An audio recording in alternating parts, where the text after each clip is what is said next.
This is One on One. I really love this place. Like, if I was anywhere else, I think I'd be unhappy.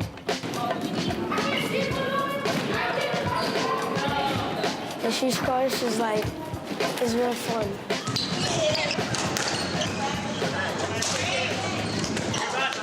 To do something new every day and get more active and get fit, I really love it. 1, 2, 3, 4, 5, 6. Squash is everything to me.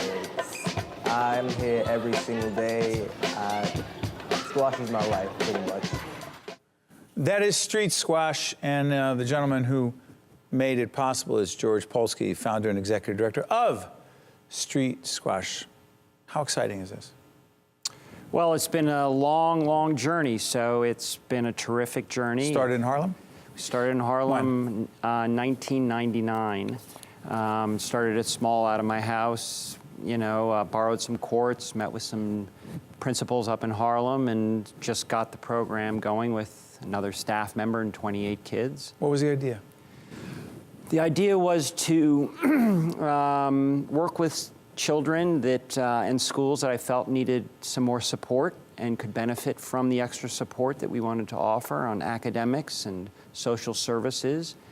And I thought, you could ask kids to come after school and just study more. And I said, any kid who's been in a classroom all day, you're not going to get many kids that want to come and sit in a classroom. Right. So I thought, use the sport that I knew well, that was is a great sport. You play squash. I grew up playing squash, so played my whole life. At Harvard?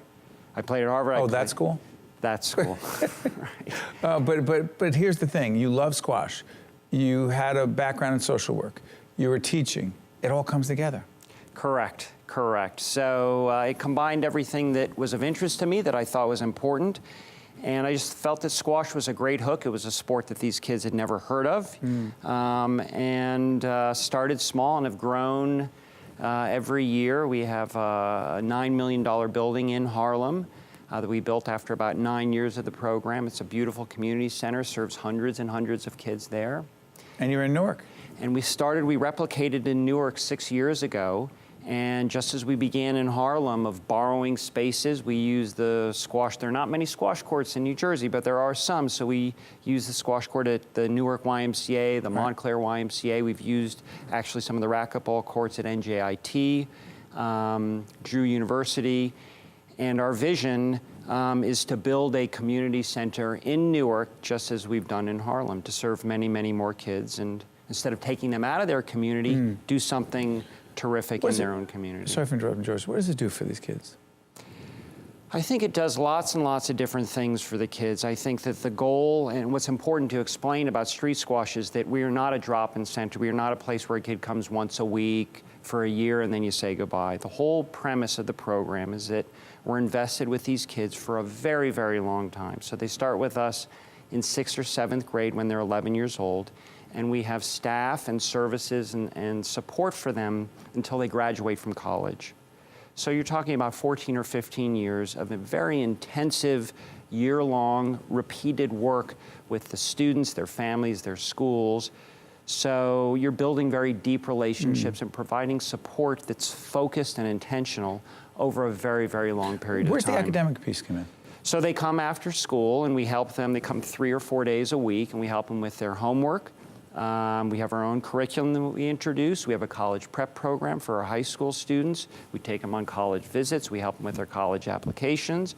And then once they go to college, we have staff that are only dedicated to our alums who are in college to make sure that they graduate from college and can help them connect to find work and other things. So it's the academic support is very deep, very wide, and over a very long period of time.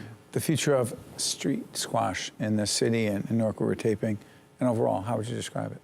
The future? The future, yeah. It's great. Is it going to grow? We started in Newark with about 28 kids. This coming September, we're going to have, for the first time, a 7th through 12th grade class. So our original class are 12th graders. They're going to be going off to college next year. And as I said a little bit earlier, we've been working with L&M Development, who built our facility in Harlem, and as you probably know, are doing lots of work here in Newark with the Haynes Building, with Prudential, with Rutgers. And so we're talking with them about our facility in Harlem has a real partnership with Columbia University. And we've met with Rutgers to talk about a partnership here that could serve their students. Their students could come work with our students. The street squash students could come through and maybe be a pipeline to go to Rutgers and live and work here. Or great places like NJIT. NJIT as well. How rewarding? It's very rewarding. You know, I unfortunately tend to focus on what needs to be done next. Yeah, what's problematic, you're one of and them? I'm like the rest of us? I guess, and not running around celebrating all the Not a lot of high fives. No, but really, when you take a step back, there are thousands of students that have been affected, hopefully very positively, by this program, and I hope once in a while I can sit back and enjoy that part of it. Well, we enjoy it, and people watching will as well. Thank you. Appreciate it. Thank you very much. Street Squash. One-on-One with Steve Adubato has been a production of the Caucus Educational Corporation, celebrating over 25 years of broadcast excellence.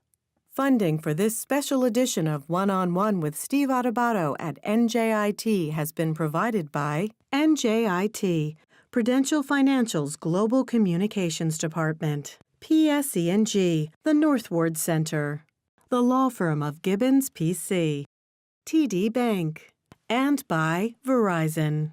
Transportation provided by Airbrook Limousine, serving the metropolitan New York, New Jersey area.